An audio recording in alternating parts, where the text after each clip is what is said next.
Hello, David Prater here with Arcadia Valley School District. I'm here to talk to you about our district athletic and activity fiscal plan for the 2025-26 school year. First, here we have our table of contents. Number one is our philosophic considerations for choosing a budget model. Number two is the budget model being followed. Three is the purpose and objectives of the program. Four is handling donations and community financial support. Five is controlling cost of programs. Six is seeking outside funding, program expansion, and fundraising guidelines. Seven is a sample line item budget table, and eight is our conclusion. Uh, Over the next couple minutes, we'll be discussing our fiscal plan for this upcoming school year. All right, first, we'd like to talk about our philosophic consideration for choosing the budget model. This primary philosophical consideration for selecting a budget model for athletic activity department is to ensure equitable allocation of resources, maintain fiscal responsibility, and provide the best possible opportunities for students.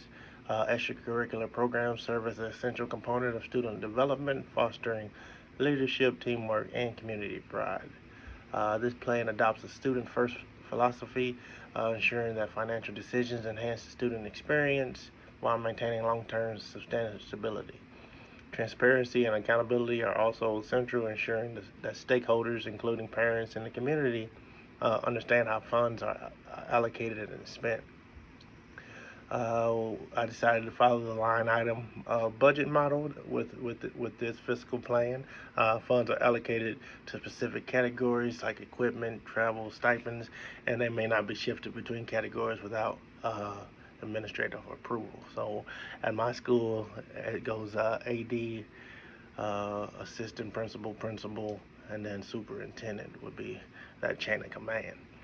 Benefits of the line item model that allows for detailed tracking of expenses, promotes transparency for stakeholders and auditors, provides the flexibility for year over year comparisons, and ensures clear accountability for spending.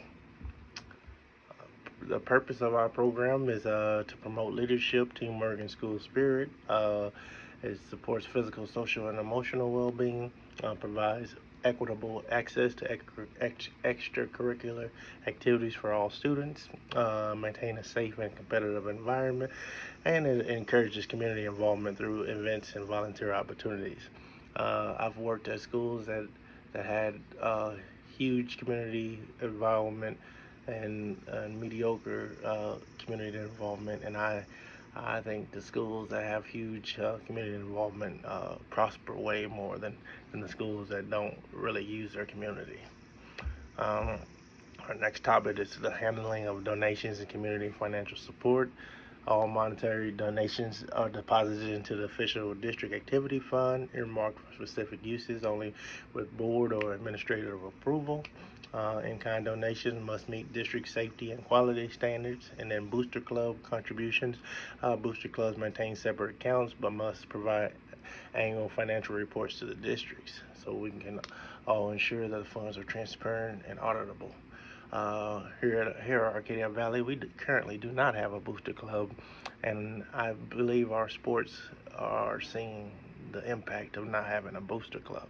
Uh, Booster club picks up those holes that your normal athletic program can't sometimes fill. And we're working towards that goal of having a booster club here at Arcadia Valley.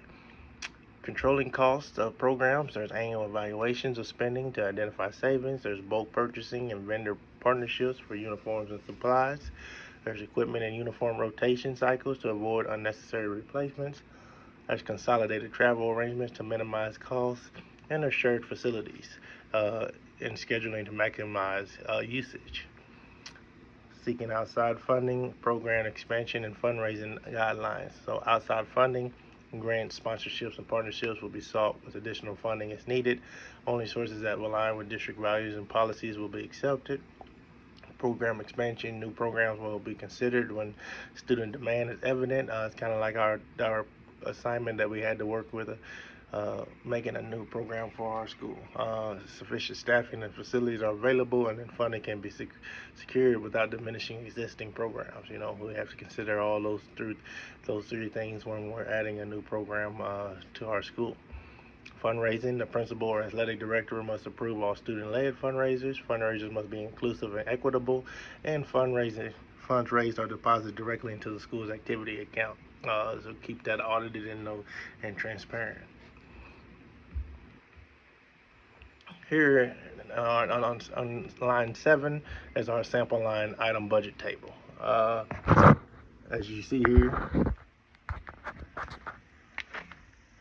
it shows coaching stipends, $40,000, all sports and activities, equipment and uniforms, $12,000, uniforms on a 4-year rotation cycle, transportation, $8,000, district buses and charter buses, facility maintenance, $3,500, field and facility upkeep, tournament entry fees, another $2,500, district and regional competitions, officials and support services, five grand, game day referees and athletic trainers, administration and supplies at $1,500, office supplies, background checks.